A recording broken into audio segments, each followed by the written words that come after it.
तर अन्य पार्टीहरूले अहिले जुन केपी शर्मा ओलीमाथि लगाइएका आरोपहरू छन्, वास्तवमा केपी शर्मा ओलीले मान्छे मार्न कहाँ सक्छ र? आदेश दिन सक्छ प्रधानमन्त्रीले? सक्दैन। आदेश दिने त सिडिओले हो नि त। सिडिओले आदेश दिएको कुरा हामीले बुझाउन सकेनौँ।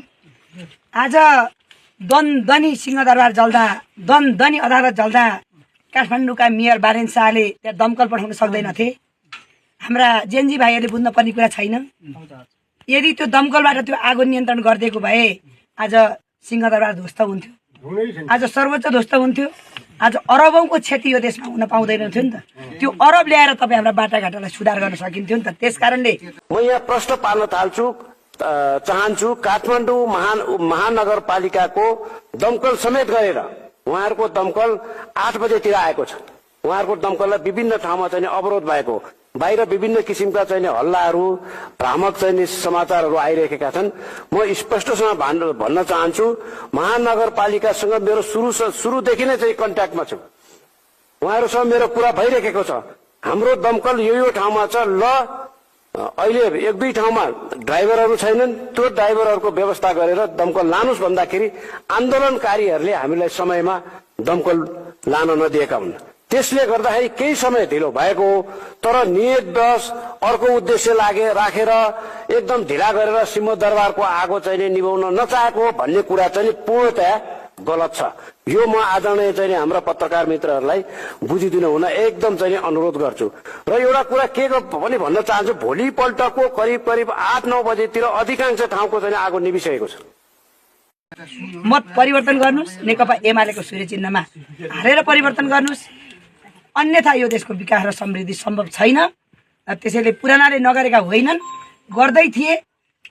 तर एकल बहुमतको सरकार नहुँदै गर्दा नेकपा एमालेले एकल बहुमतको सरकार हुँदा जुन खालका कामहरू गरे, जुन खालका लोकप्रिय कामहरू गरे, र अब फेरि नेकपा एमालेले फेरि एकल बहुमतको सरकार स्थापित गरेर फेरि पनि त्यो जुन पहिला जुन खालको एउटा चाहिँ नेकपा एमालेलाई देशैभरिको भरलाग्दो र आस्थाग्दो पार्टी बनाएको थियो, फेरि यो निर्वाचनले त्यही अवस्थामा पुर्याउँछ भन्ने कुरामा म र हाम्रो पार्टी विश्वस्त छौँ र यहाँलाई पनि त्यो विश्वास दिलाउन चाहन्छु। धन्यवाद।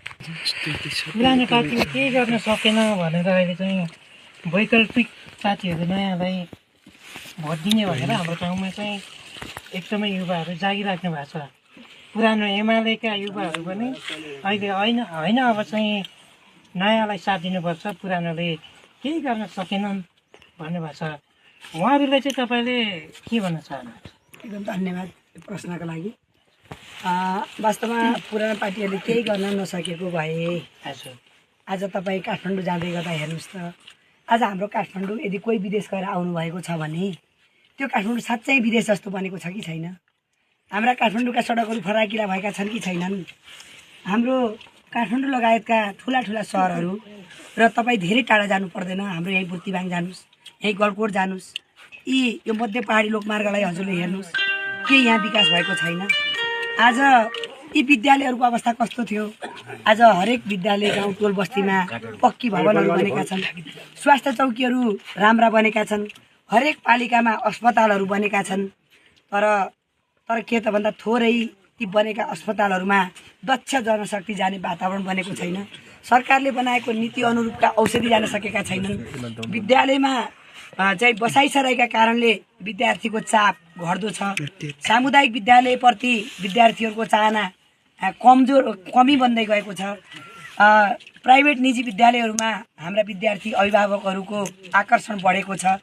र त्यो कारण के हो त भन्दा हामीले जुन शिक्षा दिँदै आयौँ त्यो शिक्षा अहिले परिवर्तित शिक्षा भएको छ।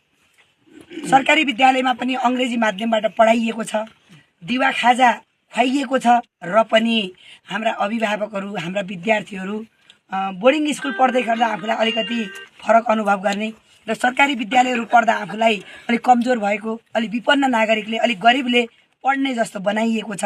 त्यस कारणले हुँदै नभएको होइन, धेरै भएको छ। तर पनि हामीले सोचेको जस्तो काठमाडौँ, पोखरा चाहिँ बागलुङका सहरहरू जस्तो हाम्रा गाउँ बन्न सकेका छैनन्। यी डाँडा काँडा हेर्नुहोस् त, यी प्रत्येक डाँडा काँडामा अहिले मोटर बाटो नभएको कहाँ छ र? कुन बाटोमा कुन बस्तीमा अहिले गाडी पुगेको छैन?